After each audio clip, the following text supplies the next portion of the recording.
सभी प्यारे बच्चों को मेरा नमो नमः।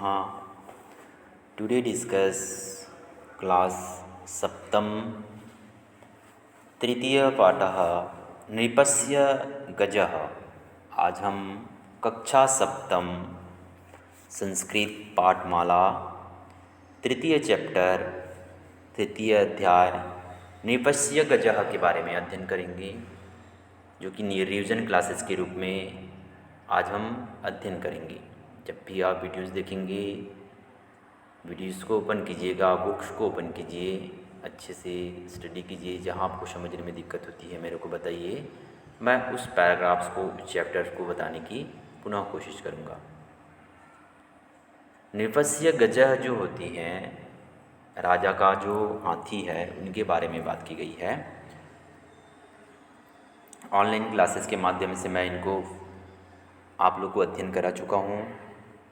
पुनः हम रिवीजन क्लासेस के रूप में बात कर रहे हैं कि अध्ययन करेंगे, जो कि पुरा कस्मिंश्चित् देशे एकः नृपः राज्यं पालयति स्म। बात की जा रही है कि पुरा कस्मिंश्चित् देशे एकः नृपः राज्यं पालयति स्म। पहले किसी देश में एक राजा राज्य का पालन करता था। पालन करता था क्या होती है? तस्य प्रासादे अनेके गजः।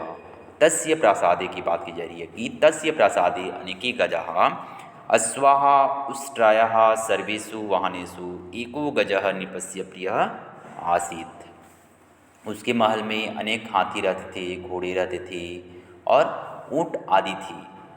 गजः के बारे में बात की गई है, अश्वः के बारे में बात की गई है, ऊँट के बारे में बात की गई है। सर्वेषु वाहनेषु एको गजः नृपस्य प्रियः आसीत्। सभी वाहनों में, यानी सभी सवारियों जो होती हैं, उसमें से एक हाथी राजा को क्या था? बहुत ही प्रिय था। ध्यान से सुनिए, कहानी के रूप में सुनिएगा, अच्छे से समझ में आएगा। सह यात्रासु युद्धेषु च प्रायः तस्मिन् एव आरोहणं करोति स्म। कि यात्राओं और युद्धों में वह प्रायः उस पर ही चढ़कर, यानी बैठकर जाता था। कौन पर बढ़कर? उस जो प्रिय हाथी था उस पर बैठ के जाया करता था। यात्रासु युद्धेषु की बात की जा रही है। जो यात्रासु है, तस्मिन् आरोहणम करोति स्म। जब वह यात्रा के लिए जाता था, युद्धों के लिए जाता था, तो वह बैठकर उस हाथी पर जाता था।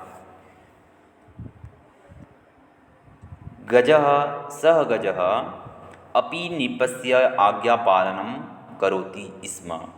जो उनके गज हैं, जो उनके हाथी हैं, वह जो राजा रहता था उनका आज्ञा का पालन करता था।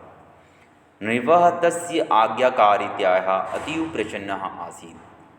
यह हाथी की, राजा की आज्ञा का पालन करता था। राजा उसकी आज्ञाकारिता से बहुत ही प्रसन्न था, बहुत ही खुश था। बोला है जो राजा है, नृप्स जो होती हैं, हाथी जो होती हैं, उनकी आज्ञा के पालन से बहुत ही खुश रहती थी।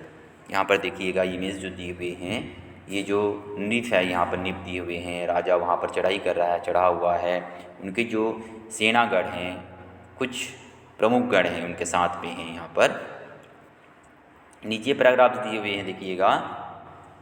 समतयः सह, समतयः की बात की जा रही है। जो समतयः सह गजः वृद्धः अभवत्। समतयः मतलब होता है समय के साथ वह हाथी बूढ़ा हो गया। सेकेंड पैराग्राफ्स के बारे में हम बात कर रहे हैं। फर्स्ट पैराग्राफ्स मैंने बता दिया, सेकेंड पैराग्राफ देखिएगा। समतयः सह गजः वृद्धः अभवत्। समय के साथ वह हाथी क्या हो गया? बूढ़ा हो गया। स्नेहवशात् नृपः तं गजं प्रसादे एव अरक्षत् सेवां च अकारयत्। सेवां च अकारयत् के बारे में बात की जा रही है कि राजा ने प्यार के कारण उसे अपने महल में ही रखा। उसे किसने? अपने महल में ही रखा और उसकी सेवा करता रहा या फिर करवाता रहा। सेवां च अकारयत्, उसको सेवा करवाता रहा। क्षीण आयु सह गजः सेवकः बहुविधः सेवितः अपि अत्यतं कृशम् अभवत्। आयु कम बचने के कारण, किसकी आयु कम बचने के कारण? जो गजह है, हाथी है, उसकी आयु कम बचने के कारण वह हाथी सेवकों द्वारा अनेक प्रकार से सेवा करने पर भी बहुत कमज़ोर हो गया। जो हाथी है वृद्ध होते रहा था, वृद्ध हो गया था, बूढ़ा हो गया था, उनकी अनेक प्रकार की सेवा करने के बावजूद भी वह कमज़ोर हो गया, कमज़ोर होता गया। एकस्य मंत्रिणः परामर्शेण निपः तं गजम एकम ग्रामम अनयत। एकम ग्रामम अनयत, एक मंत्री की परामर्श के कारण या फिर एक मंत्री की सलाह से राजा उस हाथी को एक गांव में ले गया। कौन से हाथी को? जो उनके प्रिय हाथी थे, उनका बहुत ही प्रिय हाथी था, जो उनकी आज्ञा का पालन करता था। उस हाथी को लेकर एक गांव में चला गया। ग्रामवासिभ्यः तं गजः समर्प्यं सः आदिश्यत् एषः मम प्रिय गजः इवं पौष्टिः भोजनम अस्य सेवां कुरुत। वहाँ बोलता है, वहाँ पर आदेश देता है ग्रामीण लोगों को। कैसे आदेश देता है कि गांववासियों को हाथी सौंप कर आदेश दिया। राजा ने ग्रामवासियों को हाथी को सौंप देता है और आदेश देता है। कैसे आदेश देता है? यह मेरा प्रिय हाथी है, एषः मम प्रिय गजः, मतलब यह मेरा प्रिय हाथी है। आप सब पौष्टिक भोजन से इनकी सेवा कीजिए। पौष्टिक भोजन, युवम मतलब होता है आप सब, भोजनम अस्यम सेवाम कुरुत, आप सब अपनी पौष्टिक भोजन से इनकी क्या कीजिए? सेवा कीजिए बोलता है। जो इसकी मौत का समाचार मुझे सुनाएगा मैं उसे मृत्युदंड दूंगा।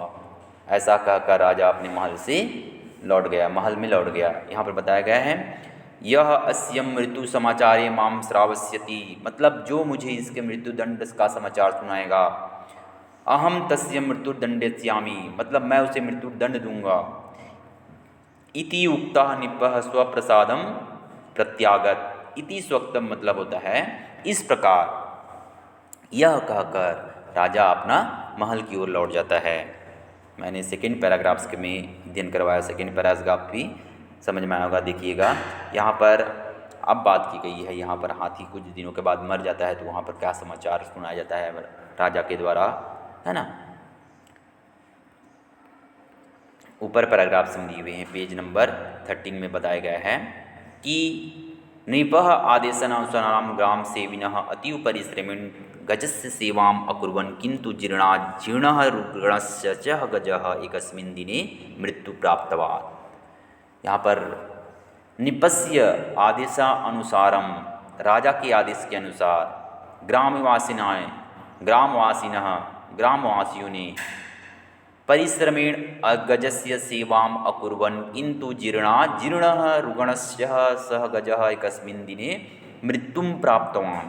मृत्यु को प्राप्त होती है, मतलब राजा के आदेश के अनुसार ग्रामवासियों ने बड़े ही परिश्रम से हाथी की सेवा की, किंतु बुढ़ापे के कारण, किंतु जीर्णा बताया गया है, किंतु बुढ़ापे के कारण शरीर कमज़ोर हो चुका था, उनके जीर्ण शरीर वाला और रोगी वह हाथी एक दिन मर गया। एकस्मिन् दिन मृत्यु प्राप्त, एक दिन वह मर जाता है। अधुना चिंतातुरा ग्रामवासिनः नृपस्य आदेशम स्मन्तरः भीताः भुवन। बात की गई है कि अब सभी गांव वाले चिंतित होकर राजा के आदेश को याद करते हुए डर गए। राजा ने क्या आदेश दिया था कि जो कोई भी मुझे मृत्यु का समाचार सुनाएगा उन्हें मैं मृत्यु दंड दूंगा, है ना। भयंकरणाम जानानाम एकः मृत्यु अभवत्, तेषां भयंकरणाम जानम एकः वृद्धः अभवत्। अभवत् मतलब होता है कहा।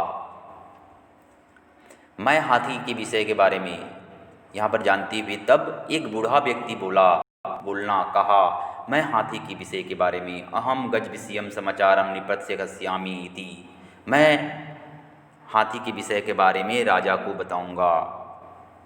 स नृपस्य गजः समक्षम गत्वा कुशलम च पृष्ट्वा अभवत् राजन, मतलब वह बूढ़ा व्यक्ति राजा के सामने जाकर और कुशल समाचार पूछकर बोला, महाराज, भवतः गजः ना तु खादताति ना पिबति ना पश्यति ना श्रुणति इति, मतलब महाराज को समाचार सुनाता है आपका हाथी ना खाता है, ना कुछ खाता है, ना पीता है, ना देखता है, ना सुनता है। ये है। राजा ने कहा किम गजः मृतः, मतलब किम गजः मृतः, नृपः अभवत्, राजा ने कहा किम गजः मृत्यु, क्या हाथी मर गया। वृद्धः अभवत्, वृद्ध कहता है, बूढ़ा बोलता है, राजन, महाराज, अहम एतत् न जानामि, भवान एवं पश्यतु, महाराज मैं यह नहीं जानता, आप स्वयं ही देख लें। देखिएगा कितनी शुद्धता के साथ वह बूढ़ा व्यक्ति राजा को समाचार सुनाता है। अब राजा के पास यहाँ पर देखिए बूढ़ा व्यक्ति समाचार सुना रहा है राजा को, यहाँ पर बोल रहा है कि मैं ना तो आपका हाथी खाता है, ना तो आपका पास हाथी पीता है, ना सोता है, ना जागता है, ना देखता है, इस प्रकार समाचार सुनाता है। आप स्वयं ही जाकर देख लीजिए। यदा नृपः मृतं गजः अप्यस्यत्, कि जब राजा ने हाथी को मरा हुआ देखा तो वह बहुत दुखी हुआ। बात की गई है यदा नृपः गजम अपश्यत् तदा अतीव दुखितः अभवत्, जब राजा ने हाथी को मरा हुआ देखा तो बहुत ही दुखी हुआ। किंतु वृद्धस्य बुद्धिचारणेन ग्रामवासिना मृत्युदंडम न अलभन, मतलब किंतु वृद्ध व्यक्ति की चतुराई से ग्रामवासियों को मृत्युदंड नहीं मिला। इस प्रकार कहानी का निपस्य जो गजह है उसकी कहानी का सार के बारे में मैंने बताया। कुछ शब्दार्थ वर्ड मीनिंग्स जो दिए हुए हैं उनको आप पढ़िएगा। मैंने आप लोगों को इनके जो क्वेश्चंस आंसर हैं मूल्यांकन असाइनमेंट है नोट्स के रूप में प्रोवाइड कर चुका हूँ, ग्रुप से मैं भेज चुका हूँ, आप लोग भी लिख चुके हैं, है ना। तो रिवीजन क्लासेस के रूप में बात हो रही है, क्योंकि रिवीजन क्लासेस ऐसी ही फास्ट चलेगी। एक बार आप देखिए वीडियो को समझिए, क्योंकि आपको दोबारा क्लासेस के लिए भेजा जा रहा है तो आपको समझने में भी सरलता होगी। तो अच्छे से समझिएगा, वर्ड मीनिंग्स को पढ़िए, बार बार वर्ड मीनिंग्स को पढ़ेंगे तो आपको समझने में आसानी होगी।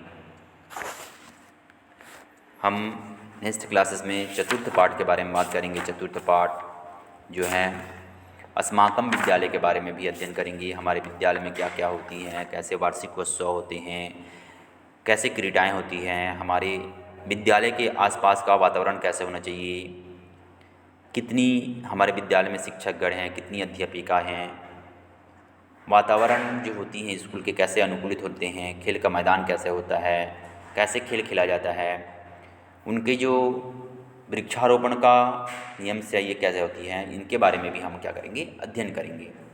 तो नेक्स्ट क्लासेस में हम बात करेंगे फोर्थ चैप्टर को अच्छे से स्टडी करके आइएगा और अच्छे से अध्ययन कीजिएगा। जैसे कुछ ऐसे परेशानी होती है तो मेरे को बताइए, मैं उसको पुनः आपको बताने की कोशिश करूँगा। आई होप कि मेरा वीडियो आपको समझ में आया होगा।